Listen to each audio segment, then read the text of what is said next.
You are too beautiful.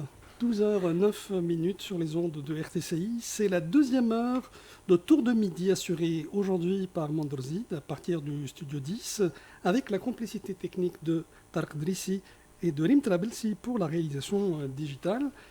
Et tout de suite, j'ai le plaisir de recevoir une chère personne qui s'appelle Meha Shhata, qui est la présidente de Médérache. Médérache, une véritable institution qui en est à sa 9e édition et qui cette fois-ci a pris pour thème Identité et culture, dévoiler l'invisible pour libérer les transformations. Bonjour Meha. Bonjour Mandel et bonjour à tous nos auditeurs. Merci d'être là. C'est un plaisir. Pour nous parler de cet événement qui est devenu quasiment une institution. Hein. Alors déjà, comment est-il né ? C'est quoi qu'il a eu une idée quand même au départ. Hein. Exactement. C'était avec un ami, un frère, Hamadi Chalouf, en discutant. On s'est dit que autant transformer notre rêve en réalité et rassembler la communauté à la base RH autour d'un événement qui est digne de ce qui se passe de mieux au niveau international. Et le REB s'est réalisé rapidement en 2016. On s'est retrouvés avec plus de 800 participants. Donc bien sûr, on a réuni autour de nous un comité de pilotage, c'est des confrères. On a étendu à un directeur général, un responsable marketing, plusieurs directeurs des ressources humaines, des acteurs autour du management des ressources humaines ou de la richesse humaine. Au fil des années, plusieurs collègues, confrères et amis nous ont rejoints, des financiers et cette année une psychologue du travail. On a une équipe d'organisation, on a une belle équipe de pilotage et d'organisation. Et ce qui nous caractérise de plus, c'est une magnifique communauté Médérache. Médérache n'est pas un événement. Notre slogan, comme tu le connais, Mandar, oui. C'est Médérache Yetaash. Donc Médérache est une expérience à vivre. On n'assiste pas à Médérache, on vit Médérache. C'est une énergie inégalée, unique. On traite chaque année un thème. Depuis 2016, on a parlé de prospective, on a parlé de management augmenté, de transition, d'IA, d'ESG. Et cette année, on a choisi de nous consacrer à l'invisible, à ce qui fait vibrer, bouger et ce qui fait vraiment la différence entre les organisations. C'est pas de la sorcellerie, non ? Ah non, pas du tout. Ce n'est pas philosophique du tout. C'est rationnel et ça vise et ça sert la performance durable, le développement et la durabilité des entreprises. Au fait, de plus en plus, les transformations, la performance ne se jouent pas qu'au niveau des outils, des process et des systèmes. Ça se joue au niveau de l'état d'esprit, des valeurs et de la culture. C'est ce qui fait bouger réellement les équipes. Notre capital le plus précieux, notre richesse la plus précieuse est humaine. Donc, on va commencer par nous assurer que le thème est important. Nous, on le croit vraiment, mais maintenant, on rassemblera en plénière des dirigeants impactants au niveau de l'économie nationale et des intervenants internationaux. Et on va leur poser la question, est-ce qu'on peut vivre sans culture ? Oui. À partir de là, le programme se déroule et on va le décliner. En fait, on va mettre l'entreprise ou une organisation dans son type. Donc, l'organisation, l'entreprise peut être une société familiale ou un groupe familial, ça peut être une administration publique, oui. Ça peut être une multinationale ou une start-up jeune qui démarre. Ces 4 types rassemblés autour d'un panel pour voir comment est-ce qu'on adresse le thème de la culture par typologie d'organisation. Et puis l'entreprise, on la met par la suite dans son secteur, que ce soit dans l'industrie, le service, les finances, l'IT ou la technologie, les technologies. Dans chaque secteur, il y a des particularités qu'on va adresser. c'est un langage, enfin c'est des échanges sincères, sans langue de bois, des partages d'expériences, de vécu, de best practice, des retours d'expérience. On ramène des dirigeants qui agissent et qui ont agi depuis de longues années dans le secteur, des directeurs généraux, modérés par des spécialistes. Puis on va au sein de chaque entreprise, c'est des fonctions. On va adresser la fonction RH, la fonction finance, la fonction IT, la fonction production ou supply chain, vente et marketing. Tu imagines bien qu'entre le marketing et la supply chain, on a besoin d'adresser la culture qui fait la performance de la fonction, et puis on adressera l'alignement de la culture de cette fonction avec les objectifs de l'entreprise globalement. En parallèle, donc on a 6 espaces parallèles. Nos participants, notre communauté a le choix. Comment vous allez faire pour gérer tout ça? Eh ben, notre communauté a le choix entre 6 espaces parallèles. À partir de 11h30 jusqu'à la fin de la journée, ces 6 espaces parallèles entre interviews, panel fonctionnel, panel sectoriel, panel par typologie d'organisation. On a des intervenants qui viennent du Canada, d'Algérie, du Maroc, de France. On a des membres d'Égypte, la Côte d'Ivoire. On a une belle délégation algérienne cette année. On a peut-être oublié de dire, c'est quoi Médérage déjà hein, Médérage, tu es tellement parti en courant oui, que c'est une passion. Pour toi, c'est une évidence. Hein. Mais non, pour ceux qui nous écoutent, c'est pas évident du tout. Hein. Médérage sont les rencontres méditerranéennes des ressources humaines. Voilà. On ne parle pas que de la fonction RH. Tous ceux qui interagissent avec le capital humain, les richesses humaines, ont leur place à Médérage. On a dans notre communauté des acteurs de la fonction RH, on a des financiers, on a des directeurs généraux, on a des managers de production, des directeurs commerciaux, des consultants. C'est une plateforme. On a un espace d'exposition, on a des ateliers sectoriels, fonctionnels, etc. On a des présentations et on a... Chaque année, on essaie de mettre en avant des Tunisiens qui brillent, qui ne sont pas connus, ou alors qu'on n'a pas l'habitude de voir dans les événements ou les rencontres, parce que ça mérite d'être mis en avant.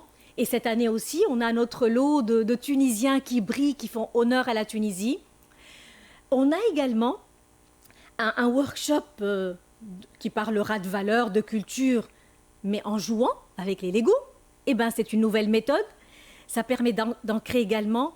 On a un plateau, un comité de direction virtuel, c'est-à-dire qu'on met autour de la table des personnes qui travaillent en entreprise, mais au sein de ce comité de CODIR d'une entreprise virtuelle qu'on a nommée Performa, ils jouent un rôle. Un directeur général qui est réellement directeur général d'une multinationale par ailleurs, un directeur RH, financier, stratégie. Ils ont même un consultant cette année pour montrer que le thème concerne tout le monde, pour montrer que c'est un thème transverse et que tout l'humain est transverse en entreprise. On va simuler un comité de direction. Il y a un thème, l'entreprise a un sujet ou a une problématique qu'elle vit, et pour la traiter, on réunit le comité de direction. Tout le monde a son mot à dire. En matière de culture, on a des regards différents, on a des approches différentes, mais ça concerne tout le monde. Et si on veut réellement booster la performance, booster le développement, sécuriser la réussite de nos projets, eh ben, il faut qu'on travaille sur autre chose en plus des process et des systèmes. On travaille sur la culture. La culture, c'est ce qui guide ce qu'on fait, comment on agit, quand personne ne nous regarde. C'est la manière de prendre des décisions, de traiter le client, de gérer les crises.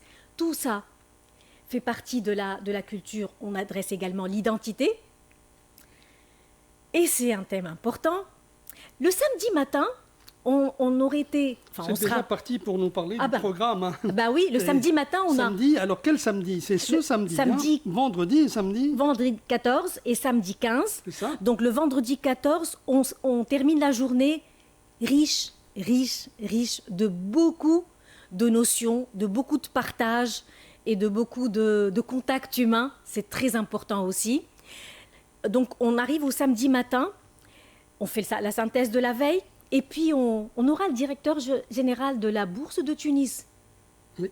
Eh bien parce que cette notion d'identité et de culture peut impacter la valeur de l'entreprise. Impacte la valeur de l'entreprise. Il est clair qu'aujourd'hui, il n'y a pas d'indicateur clair à ça. Oui. Mais ça impacte. Et on va poser la question, la parole sera libre à la bourse.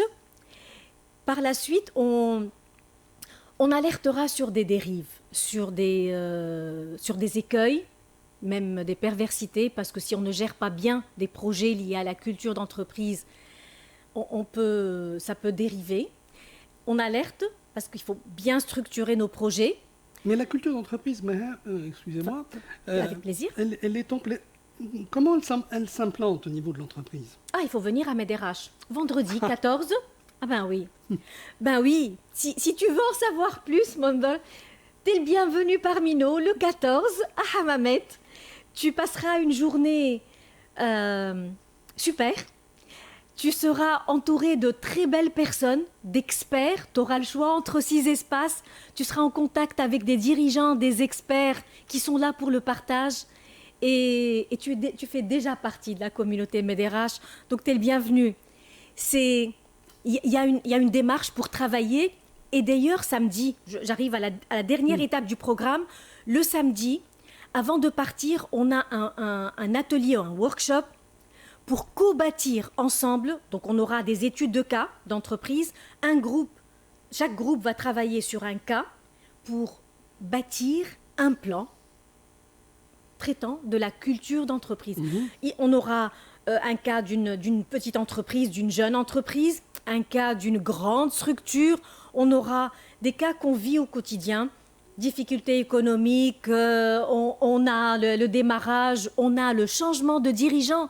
Parce qu'en changeant de dirigeant, dans certaines structures, ça peut impacter énormément Je pense que c'est souvent le cas quand il y a un changement Oui, ça impacte beaucoup et c'est pour ça qu'il faut pas que tout tourne autour de la personne. Il faut que ça devienne une culture, une façon de faire au sein de l'équipe pour dépasser, pour résister à l'impact du changement de manager et puis pour que le nouveau soit entraîné avec la bonne charte managériale liée aux valeurs et à la culture.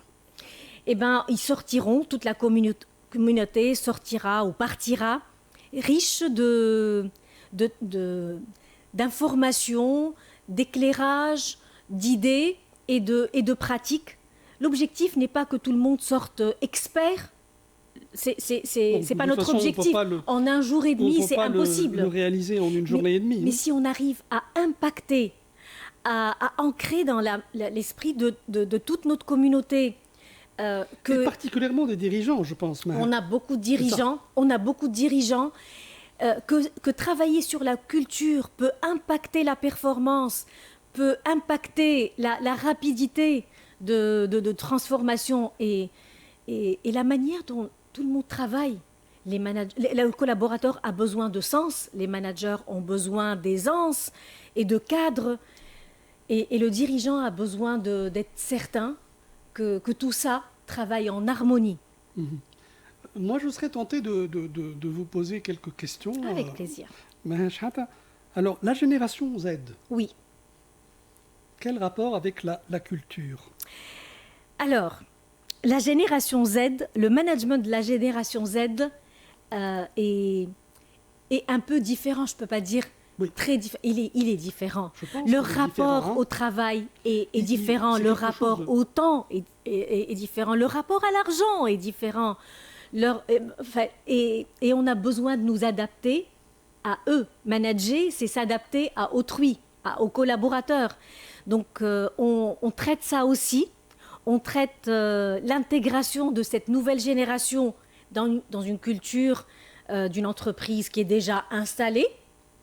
Et on traite également de la difficulté du manager à faire adhérer la génération Z à sa culture. Donc il faut faire évoluer les pratiques, faire évoluer l'esprit.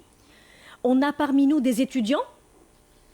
Oui, Oui, on a bien sûr. Et d'ailleurs, les comptes rendus de toutes les sessions seront à la charge des étudiants. Bien sûr, comme l'année dernière, sont établis par les étudiants. On a également pas mal de start-up et leurs témoignages. Il y a des espaces pour des start-up. On a également dans le programme des start-up qui partagent et ça fait vraiment plaisir de les voir. Ils sont là pour concurrencer des entreprises déjà installées. La génération Z a beaucoup de qualités et à nous d'en tirer profit. On a un axe également managérial de coaching et on a un workshop dédié à ça, la transformation. On ne peut pas imposer aux managers de changer. La transformation vient de l'intérieur, donc on a besoin de les sensibiliser pour qu'ils voient l'intérêt. La génération Z, la technologie, en fait, l'ère des fichiers Excel est révolue. oui. On est à l'ère de l'intelligence artificielle. On a un atelier qui parle d'agents IA et qui donne un exemple concret de culture RH augmentée. Effectivement, on n'a plus besoin d'aller demander tout à l'équipe RH. On a un agent RH, IA, qui répond à toutes nos questions, qui nous aide et qui s'alimente tous les jours des réponses, des questions auxquelles on n'a pas pu répondre. Donc, et ce sera développé et partagé. C'est super varié. Et on a une très belle communauté d'intervenants et de participants. Pour revenir au RH, je crois que leur fonction risque d'être drastiquement changée. Elle évolue. Voilà. Elle évolue. Ben oui, parce que... Ce n'est plus quelqu'un qui administre et qui juste applique la loi, la réglementation.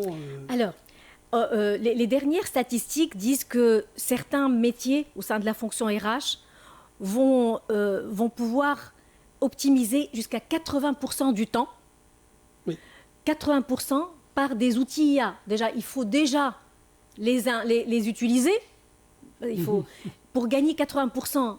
Et les 80% du temps gagné va leur permettre de faire autre chose, d'être plus disponible pour échanger, pour faire de l'analyse, pour faire de l'accompagnement. Pour avoir du sens critique. Pour travailler sur la culture, pour faire évoluer des choses. La fonction RH évolue. Et à MEDRH... vous le sentez, hein, en fait, depuis les années. 10 ans à peu près, puisque l'année prochaine, ce sera le 10e. Oui, la 10e édition l'année prochaine. Cette année, on est à notre 9e édition. On prône une fonction RH qui est vraiment stratégique, qui est partenaire de la direction générale pour les transformations. Et on est également pour une fonction RH plus transverse. Oui. On implique tout le monde. Ce n'est plus l'ère de la fonction RH administrative d'antan est révolue. Il est inutile de résister.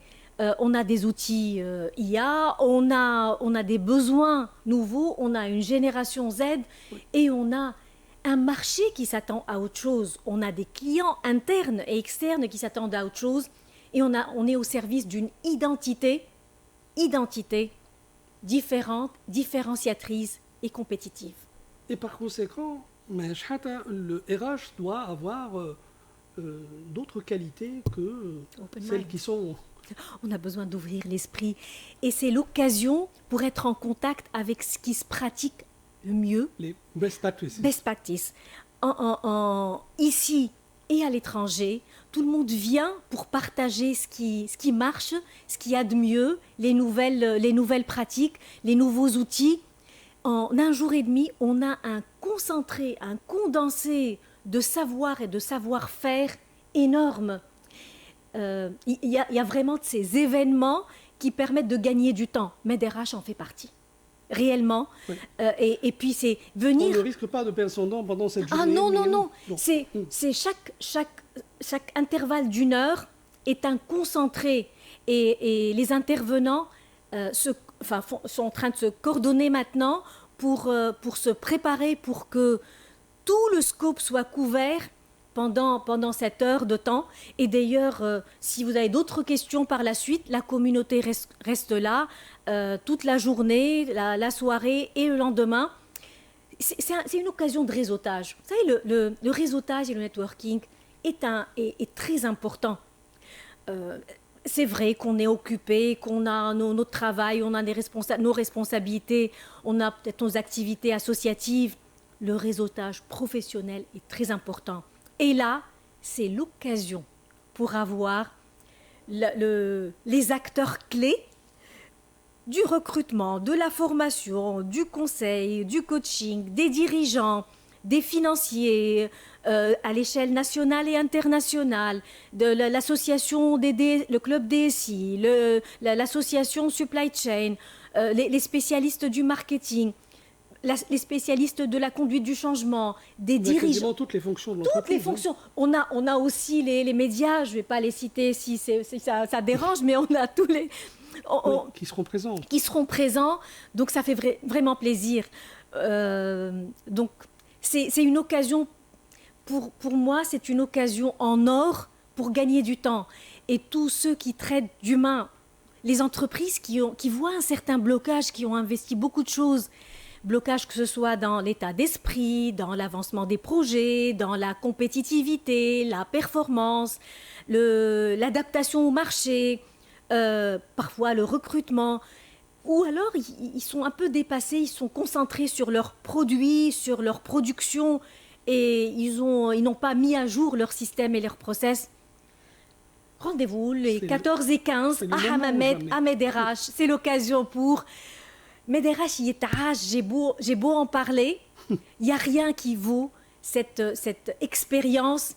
Mariam, l'autre jour, Hamad a toujours dit Médérache Yetaach, et vraiment Yetaach. Mariam a dit c'est la rencontre de l'intelligence humaine. On a une très belle équipe entre Hamadi, Afef, Akram, Rafa, Mariam. On a une équipe en Égypte, on a Souhail. On a une équipe d'organisation magnifique. C'est une famille, en tout cas. On est une famille. Oui. On ne compte pas nos heures. On a notre boulot en parallèle. On fait ça par amour. Au fait, à Médérache, on est des professionnels et c'est très professionnel. On est sérieux. Et en même temps, on a beaucoup d'amour. On a beaucoup de bienveillance. On est dans le partage. Et on sert. Notre objectif, c'est juste impacter pour que l'entreprise gagne et se développe. L'économie tunisienne et méditerranéenne se développe et beaucoup de ceux qui viennent font du business. C'est normal. Notre objectif, c'est qu'ils gagnent aussi, c'est qu'ils développent leur business. C'est l'occasion aussi pour rencontrer leurs clients et c'est super. Et s'ils reviennent, c'est parce qu'ils trouvent leur compte aussi. Hein. Et en parlant de Méditerranée, quels sont les pays qui seront présents pendant Médérache cette fois-ci ? Il y a la barrière de la langue. Ah. Il y a la barrière de la langue. Oui. On a essayé de traduire une année, mais on a traduit à l'anglais. On a évidemment la Tunisie, l'Algérie, le Maroc, la France, Côte d'Ivoire, Canada, Égypte francophone. On a essentiellement ces pays-là. Et on a certains panels qui sont maghrébins, méditerranéens. Oui. France, Algérie, Maroc et Tunisie. Et ça fait vraiment plaisir. Et ils font le déplacement pour nous. On a des chaires également de l'UNESCO, l'économie de paix, parce qu'ils ont réussi à accompagner des entreprises. C'est pratique, hein, des entreprises à sortir d'une crise, même si économie et paix, c'est antinomique, parce que c'est une guerre et la paix. Rendez-vous le 14 à 16h pour en savoir plus. On a également la chaire de psychologie de travail du Canada, parce qu'ils ont fait des études sur des évaluations. Alors la chaire canadienne a fait des études et elle a pratiqué ça, des critères d'évaluation adaptés à la culture. Et ils évaluent le fit des candidats et des managers à la culture d'entreprise. Donc rendez-vous également le vendredi 14. Eh bien voilà, j'ai presque plus de... C'est une passion, oui. Ça se sent et ça se ressent, oui. Et c'est à chaque fois un beau discours, mais vraiment qui sort des tripes. Hein, moi, je le sens en ayant à mes côtés Madame Toute l'équipe partage cette passion, et tous les membres du comité de pilotage ici auraient parlé avec la même passion et un dévouement. En fait, on montre un côté de notre Tunisie qui est très, très, notre très beau. Tunisianité. Et notre tunisianité, on sert vraiment, on est volontaire. L'équipe d'organisation est magnifique aussi. Et j'espère que vous aurez l'occasion de les voir. Notre richesse est une richesse humaine et on la met au service d'une entreprise. Soit on la considère, on l'adresse, on l'accompagne et elle nous donne le meilleur d'elle-même, soit on la considère moins et donc ce n'est qu'un outil de production, c'est un numéro et c'est voilà. Et malheureusement, nos projets n'aboutissent pas forcément, ils sont souvent bloqués, nos transformations, l'adhésion n'y est pas. Le client le sent finalement, que ce soit interne ou externe. Hein. Mm-hmm. Ça et voilà. C'est quand on aime ce qu'on fait, quand on a le sens de ce qu'on fait, on le fait avec plaisir et ça se sent. Moi, quand je suis cliente, je vois celui qui me sert avec plaisir oui. et celui qui me sert juste administrativement ou c'est un robot. Donc non, l'être humain trouvera toujours sa place. Avec l'IA, on l'accompagne à évoluer, à se transformer, à s'adapter pour trouver sa place demain. Et j'espère qu'on aura connaissance de cet invisible pour libérer nos transformations le vendredi et le samedi prochain. Ahamamet.